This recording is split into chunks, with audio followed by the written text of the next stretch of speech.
Welcome back. This is my Autocross 1993 GMC Sonoma, and the last episode we tore it apart in preparation for this sweet MFG 8-to-1 steering box to go in so this thing would turn like a go-kart.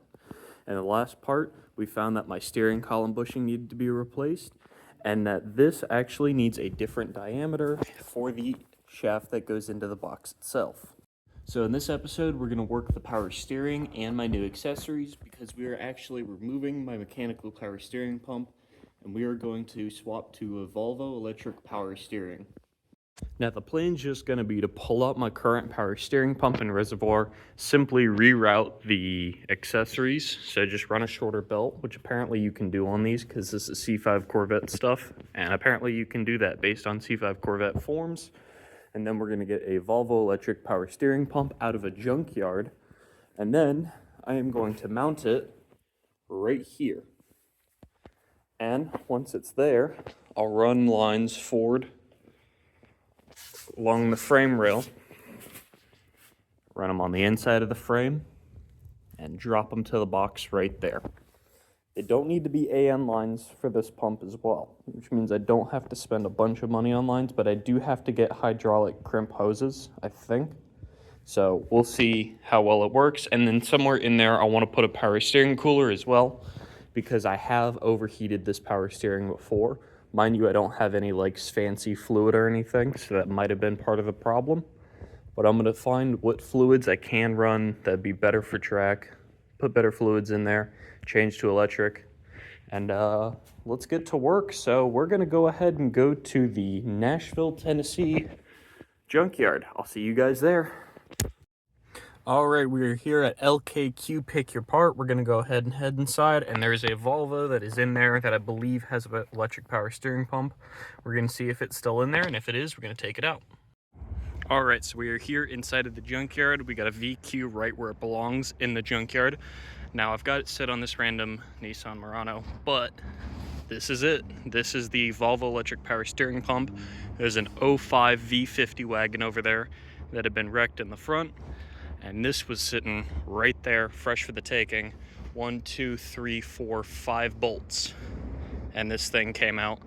Cut the lines because I'm going to remake the lines anyways for this, and then I just cut the wires. I'm going to resolder those, and then I made sure to give myself plenty of space on these pigtails to rewire these as well.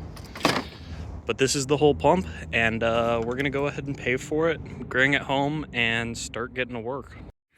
Okay, we are back from the junkyard, and I've got the power steering pump back, and not only that, it is in the position that I think I want it to be in.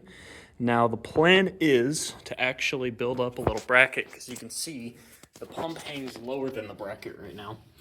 So I don't want to cut a hole, so instead I'm going to build everything else up to it and have that floating about a ½ inch up, which it will clear what we have going on here, which means it'll never end up actually hitting the bed cover. It'll be about that high up. So when I pull the bed cover off, I'm going to be able to just access this. Now I might have to, with the way I'm doing the hood pin stuff on this, have to move it over a little, which would be fine. I'm okay with it there as well. And then I have a power steering cooler that's going to, if that's the case, this is the return line. I'm going to run this to here and then have the power steering cooler in this section right here. Now I know it's not getting fresh air. I know it doesn't have a fan to it. Either I'm going to mount it there or I'll mount it underneath it so it does get air. But either way, it will do something.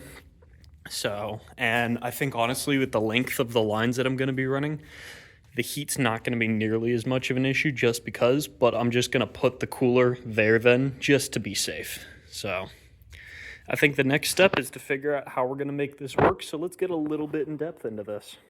Okay, so now that we have the bracket and pump separated, first thing that I'm going to do is actually remove all of these vertical tabs here.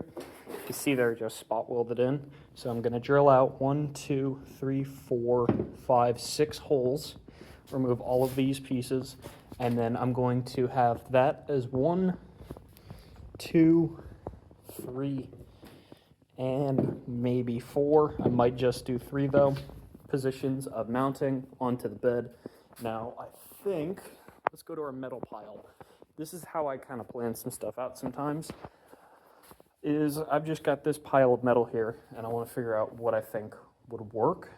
Now, what seems to be catching my eye right now is the old bar off of, this was a panhard bar brace that actually broke and cracked my frame because of it, but we ended up fixing it. But I could totally make 4 posts out of this, make it high up, and then have a cap onto each piece with like a nut on the back, so it'd be just bolted in. But yeah, this is probably going to be what I end up using, is just 3 of these as sort of stilts so that this piece doesn't actually hit, and that should be it, honestly. So, or might do it the other way and run bolts from the bottom just to the bracket, because I can pull the pump off without taking the bracket off, so I might make the bracket more secure. But we'll have to see. This is a part of the planning phase, and then I'll talk to you about what each of these wires mean and where I have to hook them up to. So to start off, obviously you have your power and you have your ground. These things are both very beefy. So I think I'm gonna hook this up I think I might hook this up directly to ignition. I could hook it directly up to the battery because it doesn't turn on. It turns on with one of these wires. I have to figure out which is which. But one of these 3 is a signal wire, and it can be hooked to ignition, so this doesn't turn on until one of these wires receives a signal. So I could wire this straight to battery, and I don't think I'd have a problem. Plus, with it being mounted there, I could run it underneath and just add it to this bundle here, because I only have a couple. You can see, yeah, I got plenty of room to add more to that, so. And by the way, ignore the blue right now. This whole thing's gonna get bed linered. I'm gonna change the way that's set up. That's gonna get painted. It'll all get wrapped, so it'll all be covered, but underneath it will end up nice again. So just disregard the mess for right now. It'll be a lot better later. Now that we sort of have a game plan, let's go ahead and start cutting up this bracket. Actually, no need to cut anything. 3 bolts, whole piece came off, piece mounts onto there. So look before you start getting ready to cut shit, because I didn't. Okay, so this just looks like a mess of wood and some plastic, which it is, but it gives me some numbers, if you will. Haven't measured yet, but I know how high up these pieces have to be to make sure that does not touch the bed floor. And I now know also that this thing is almost the perfect height for it to not ever touch the bed cover. So this is an absolute perfect positioning. This is where this thing is going to sit. And the power steering cooler is going to go to there and then drop down and then run across, and then the pressure line will just drop down to another hole and go that way. Now the reason why I'm okay with putting stuff in the bed finally is because I'm going to be no longer using this thing as a pickup truck ever, because I'm going to be cutting this part of the bed floor out, building a shock tower up, over, back down, and remounting longer coilovers here and here, just so I can have more travel, better spring rates, and overall more controllability. And with them mounted upside down, I just drop the tailgate, reach in there, and I can adjust my coilovers with them mounted upside down. And I'm gonna have them adjustable angle-wise. So I'll have a sweeping radius that they can mount to, so I don't change any ride height, but it's so that I'll be able to change what angle the coilovers are at, like within increments of 5 degrees from 15 to say 30. So I might have 3 or 4, something like that. So, but yeah, that's gonna run into there. We're gonna run these lines underneath and then just up into the gearbox. Simple as that.